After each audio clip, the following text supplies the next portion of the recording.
Right, good morning.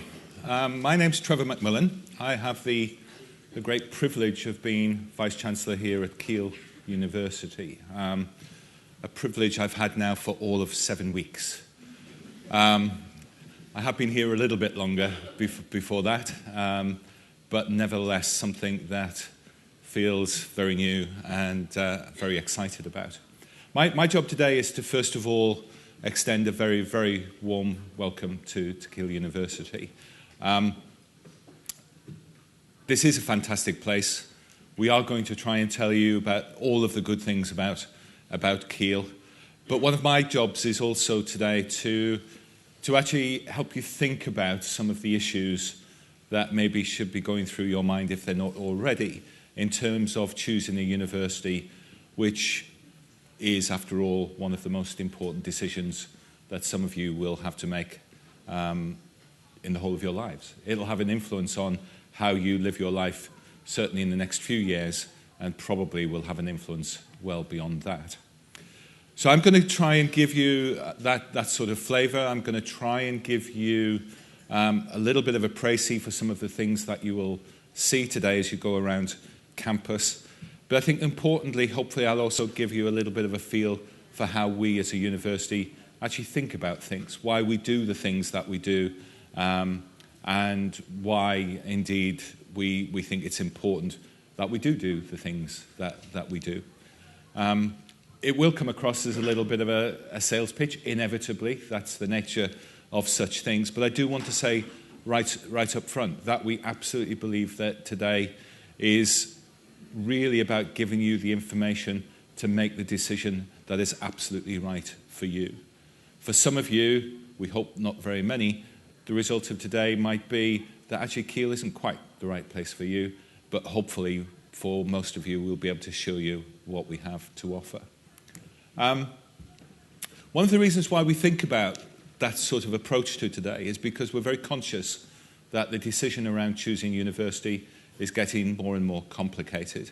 There are now something in excess of 130 or 140 different universities, and they vary in all sorts of different ways, as you can see up on this slide. And one of the things that you need to think about is where you actually fit in terms of your thinking, where you feel you'd be comfortable in universities with some of these different characteristics. So are you interested in a traditional university or a modern university? Now, the definition of that might vary, but certainly there are different types of universities that have been formed in the last 20 years compared with those that were formed 50 years ago, compared with those that were formed 200 years ago. So there is that sort of thing to think about. Do you want to live or come to university close to home or far away? Within every family unit, there might be a different view on that. I certainly am still getting over the fact that my daughter seemed to choose a university that was as far away from possible as home. But nevertheless, she assures me it was nothing personal. Do you want campus or city-based? Clearly, we have a particular model here that you'll hear about during the course of today that we think has its advantages. Size of university. There are some universities in the UK now that have close to 40,000 students. If that sort of environment is attractive to you, then quite frankly, Keele isn't the place for you. As I'll say later, we've got around about 9,000 or 10,000 students on campus. We believe that creates a certain sense of community and gives us a certain scale that brings with it an awful lot of advantages. But at the heart of everything's got to be quality. It's got to be thinking about how good is the teaching going to be, how good are the staff going to be that I encounter, how dedicated are the staff going to be to making sure that I get the most out of my university experience. All of that hopefully will come through, again, what we talk about today. But as I say, at the end of the day, it's got to be your decision. It's got to be around where you feel comfortable doing what you want to do in an environment that you feel you'll be able to thrive in. And so today is about giving the information to help you choose that. In terms of what we believe Keele has to offer, this is a list that effectively is the agenda for my next 20 minutes or so talking to you. There's something about the campus and what that particularly brings, the curriculum, and how we've got to where we are in terms of what we offer our students, in terms of the teaching. linked to the background of Keele and the way that Keele thinks about education more broadly. Strong research base might not sound like an obvious thing to worry about at this stage in your career, but we believe it's important, and I'll talk a little bit about that. And then the broader experiences that comes from being on a campus, we think we can feed into your decision-making process. So what about the campus? Well, this is a sort of cartoon really to orientate you if you haven't had a chance to wander around yet. You'll have come in through the main entrance, probably at the top of the hill, past the medical school building, past a series of buildings, large buildings with IC on the side, IC with a number. They are innovation centre buildings. They house something like 50 or 60 different companies that are here on campus to work with the university, its staff and our students in order to provide good benefits for them as companies, but also good experience for our staff and students. Then as you come down the hill, past the nursery, into the centre of the campus, into Union Square with the chapel, the Students' Union, the library, and then we're currently in this building here, in the Chancellor's building, surrounded by some of the academic departments. I'll talk a little bit about Keele Hall in a moment. If you have a chance to wander over there, then do on a beautiful day like this. Walking around the outside and the grounds is a very nice environment to be in. We are the biggest campus in the UK, 670-something acres. A lot of it concentrated in the heart, but you'll be able to see that we have lots of greenery around us. We're probably the biggest in Europe, but that's very hard to prove, so we've got to be careful what we say about that. But nevertheless, a campus that is at one level compact, but at the same time actually has quite a lot of breathing space in it.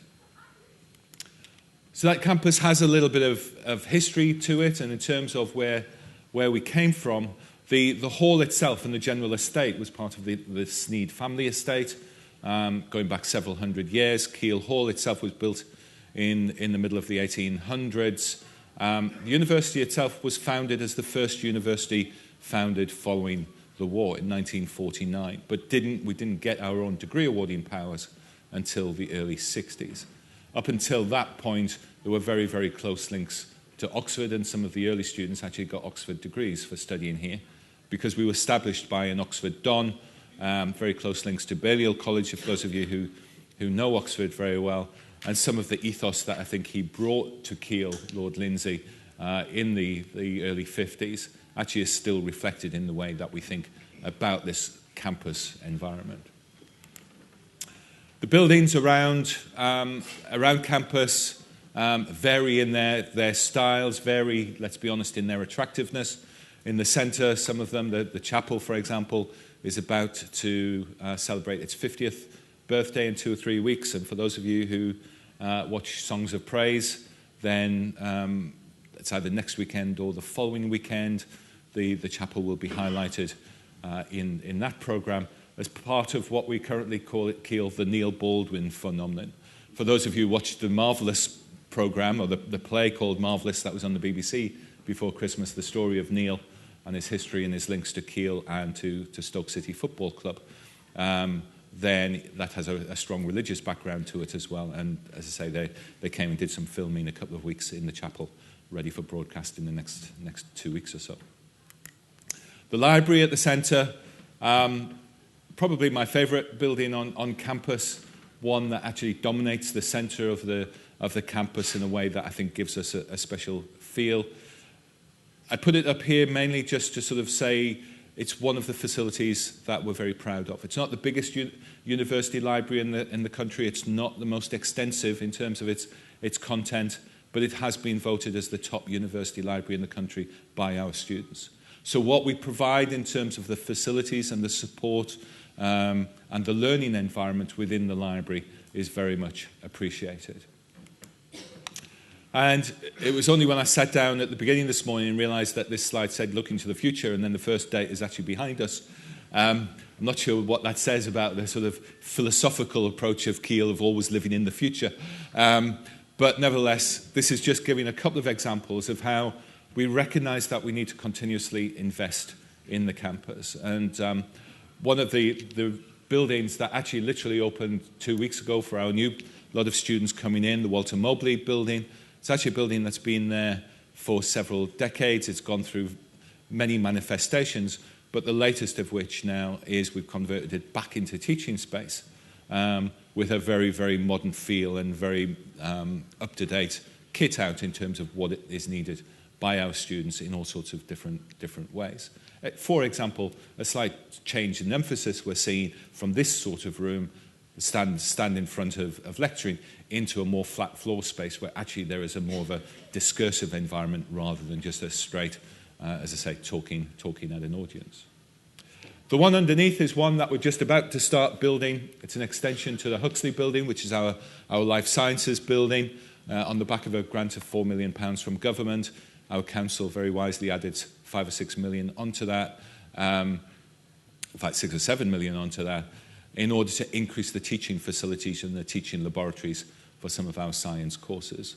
Very important thing for us to do, and as I say, that will be starting to be built literally in the next week or two, with a view to being finished sometime just after Christmas in 2017. So if you were to come sometime during your first year. So what do we do in all of that space? Well, you won't be surprised that one of the biggest things we're proud of is to be able to say that actually whatever we're doing, our students like it. For the second year running, we came first place in the National Student Survey.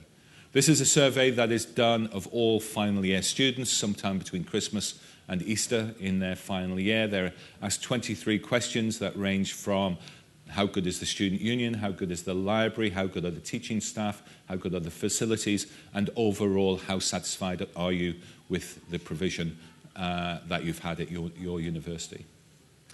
When I was interviewed for this job earlier this year, the university had come first.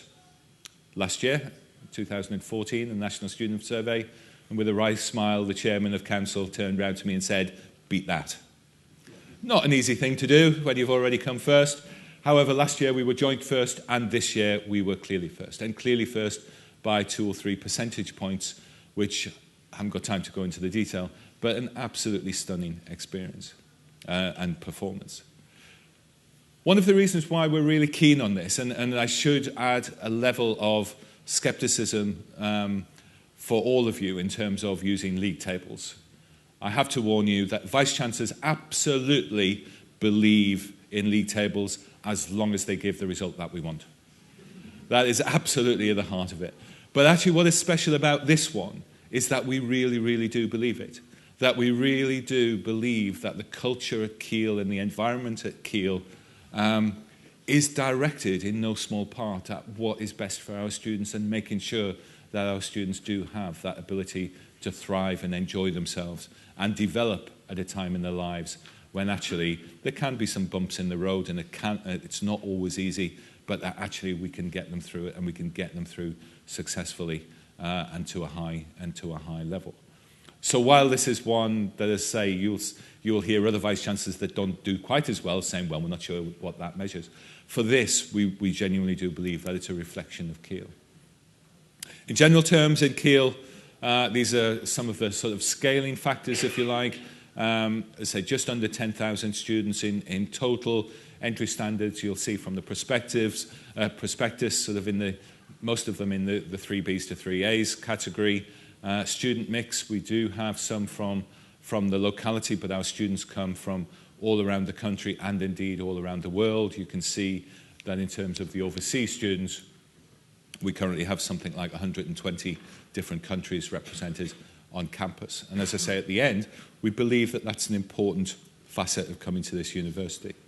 To prepare our students for a world that is getting smaller, in which there will be an increased interaction with students from around the world, to understand how those individuals from other parts of the world think, why they behave the way they do, is we believe is vital in order for society going forward and for our students to be able to perform in that society once they leave university.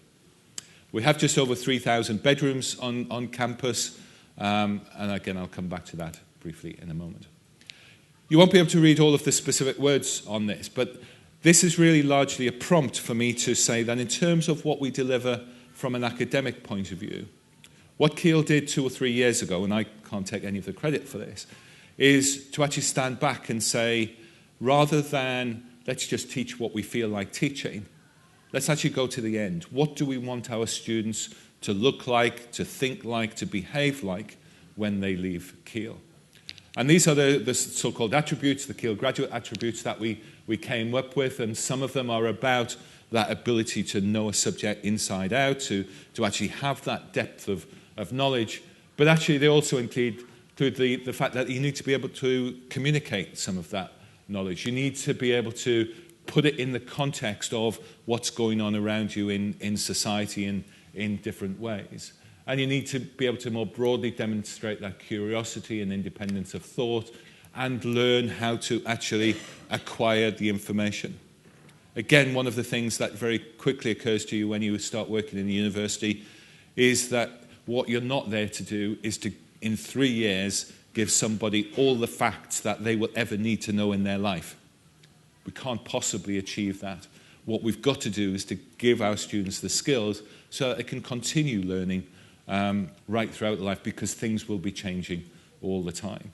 And for those of us of my generation in the 50s, it's no longer likely that our students will start a job when they leave here at 21 and still be working in the same company or for the same organization 40 years later. That flexibility, that ability to learn and adapt is something that we talk a lot about here at Keele, and it really is important.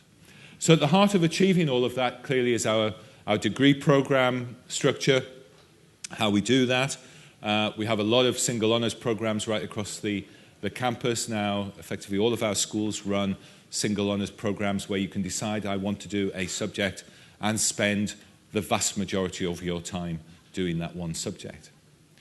Keele, on the other hand, has a bit of a history and a bit of an ethos that says, actually, we like to be able to try to provide combinations of subjects in different ways.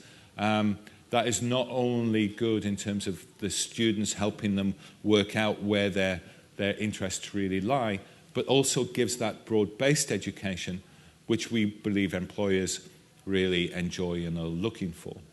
I was talking to one Vice-Chancellor just a couple of weeks ago. They'd done a survey of the people who employed their students, so the companies that employed their students, and asked the question, what makes the ideal graduate? And the response effectively could be summarized in they like actors who can do sums. So what that says is that actually they're looking for someone who is numerate on the one hand in many cases, but actually has that breadth of experience, that confidence in communication, that ability to interact as teams, and all of that sort of thing, again, lies at the heart of our curriculum and the way we deliver it. So we do have some exciting combinations of subjects, we believe, but whether you go for single subjects or for combinations of subjects, even within those programs, there is ability to try something a little bit different and to broaden the horizons. One example that I'll touch on right at the end is, for example, the ability to integrate a language within most of the programs here at Keele. We're very conscious in this country at the moment that actually fewer and fewer people are doing degrees as their major degree subject. We felt it was important that even if students didn't want to do that, that you have the ability to come and do it either as a credit-bearing set of modules within the degree, or indeed almost do it as a hobby on the side. Those facilities are here for that to happen.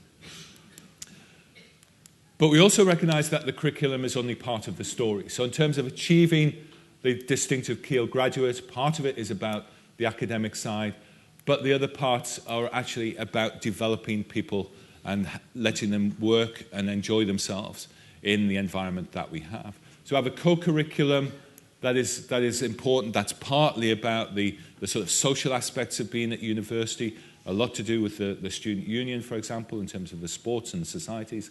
But also the student union run a very good volunteering enterprise. Last year, Keele students did 13,000 hours of volunteering.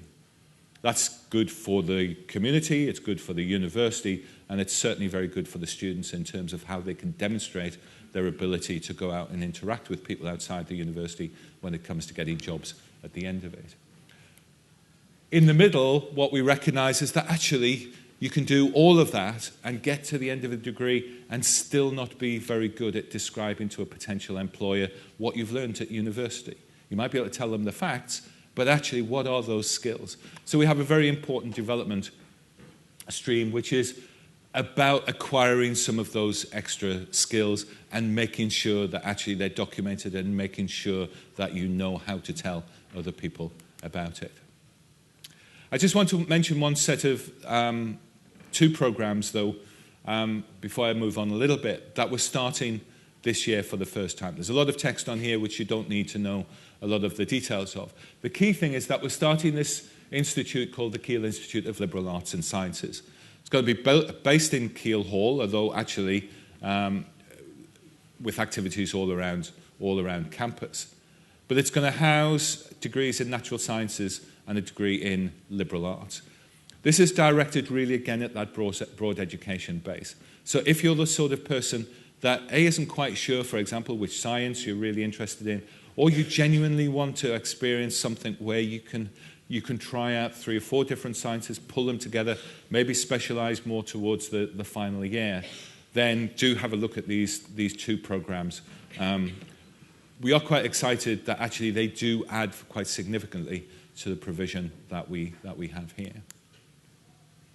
World-class research. I said at the beginning that it might not be obvious why that's relevant to your thinking today.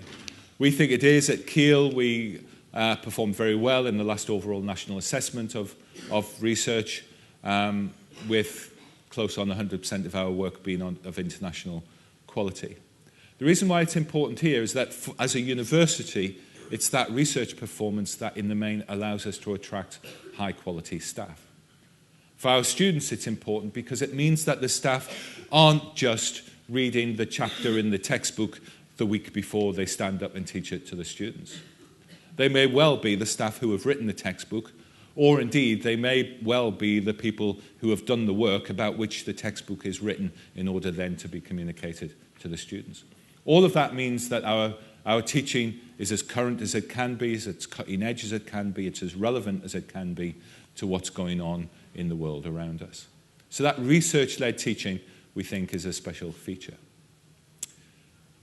But all of that has got to be done in an environment. We are very keen on the fact that unless our students are broadly happy, and they won't be happy all the time, but unless they're broadly happy and we provide that environment, then actually the academic stuff just becomes that bit harder. So the campus we have, very green campus. There's space to get away, even though we're on a campus. This slide also just shows that actually we have a great belief in environmental sustainability at the heart of a lot of what we do. That's not just in terms of how we do our business with recycling and so forth. We actually embed some of the thinking of that in our curriculum right across campus. Our Students' Union is one of the best in the country. And that's not just about putting on blooming good parties, which apparently they do. I'm not allowed to go, but apparently they are fantastic parties. It's also about the support that they give the students. Quite often our students might be in a situation where they don't want to come to a member of the university staff with a particular academic or personal issue. The Students' Union can provide some of that general support. Hopefully you'll get a chance to see the Student Union building. There are lots of bars in it. There is a lot of social life that revolves around that, which again is important on a campus. But that broad base of the Student Union is something very special and again, which is broadly appreciated. The campus environment allows us to provide a lot of the other things that our students need to live, whether it be books, we hope, the Students' Union, things like the newsagents and banks and the nursery and indeed the chapel, if that is something that the students want to be interested in. The pharmacy is the latest thing that we've just opened over the summer, with one opening just about three weeks ago. Within each family unit that is here today, I suspect there is at least one member that is worried about whether the prospective student will be able to feed themselves when they come to university. All of our accommodation is self-catering. You can go out and talk to Peter outside, our head chef, who not only delivers a lot of the food within our refectories and so forth, but is also there to advise in terms of making sure that diets and self-catering outcomes are as good as they should be. There is no excuse for people not to eat well, although I have to say Domino's does a roaring trade on this campus. The delivery vans are floating around all the time. The accommodation you'll have a chance to look at. We have different types of accommodation, some closer to the centre, some a little bit further out, en-suite, non-en-suite, some in big units of students, some in smaller units. Hopefully something there that will be attractive to you in different ways. Likewise with our sports facilities, we have to put our hands up and say we're not a Loughborough, we haven't got the facilities that they have over there. I'm good friends with the Vice-Chancellor over there, and I'm very, very jealous about some of the facilities they have. What we do genuinely try to do, though, is to provide facilities for those elite students if they do want to come here. But more broadly, I think what we're providing is that broad opportunity for all of our students to engage in research, in sport at whatever level that they want to engage with. And that's all sorts of different sports. Some of you may know that one of the sports for which Keele has become famous in recent years is Quidditch. I haven't seen it yet. I'm not quite sure how we do it. If we do it as in the movie, then I think we've got more to sell than we know about. But nevertheless, just an example, actually, of students themselves getting together, deciding they wanted to try something, and pushing on. And actually, we do have, seriously, people in the national Quidditch team. All of that, I said earlier, hopefully everything goes smoothly, but occasionally it just doesn't. Coming to university is a real time of change, and sometimes either the personal aspects or academic aspects get a little bit rocky and a little bit bumpy for some of our students. We genuinely, again, believe that within Keele we have very, very many tiers of support, ranging from student mentors, so student-to-student support, through to what the student union can provide, through to what we as a university provide in all sorts of ways. Just two examples of what the student union provide. For example, they have a service called Ask, which is this point at which any student can go and ask about anything, whether it be personal or academic, and that can be confidential from the university if that's needed. If by agreement there is needed, something that needs to be alerted to the university, then that can be done too. Nightline is there, effectively the internal equivalent of a Samaritan's. That's someone on the end of the phone. But also, for example, at the end of late nights in the student union, if there's an event that finishes at 2 o'clock, there are buses that will take people to their doors if they live off campus, or there will be people that will walk people back to their accommodation on campus if that's what they want. That sort of safety, that support, we think is important. All of that might suggest that we're a campus university that looks inwards. We're not. We're an international-facing university. Just last week, we were another league table placed us in the top 4% of universities in the world. When you think there are 17,000 universities around the world, that's not a bad place for us to be. The opportunities, though, that gives are enormous for our staff and indeed for our students. And I'm very conscious about the time you have other things to do. I would recommend, if you have an interest in it, in going to talk to the study abroad desk. Our students on most of our programs have the opportunity to go and spend either 2 months or in some cases a full year in any one of about 70 university partners around the world. The students who come back from that are very, very different people. The experience, if that is something that appeals to you, is absolutely fantastic. Also linked to that is the language issue, which I've already talked about. Whether it be as part of the degree or as a hobby, then the facilities are there. But it's all directed at your success. Again, the whole thing is focusing. One of the best weeks of the year is our graduation week, graduating close on 2,000 students in July. You can get down.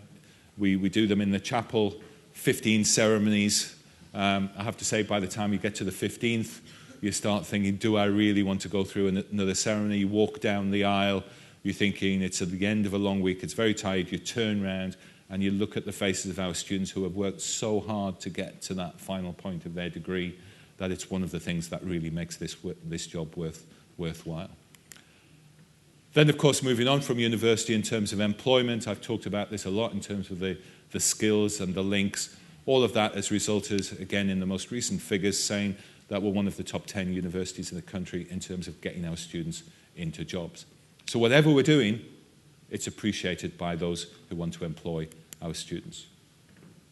So the final checklist, this is the final slide. It basically says what Keele has to offer in that context of your decision making. It's about high-quality research-led teaching. It's about the research that underpins some of that, and it's about the broad experience that we give to our students that are really appreciated.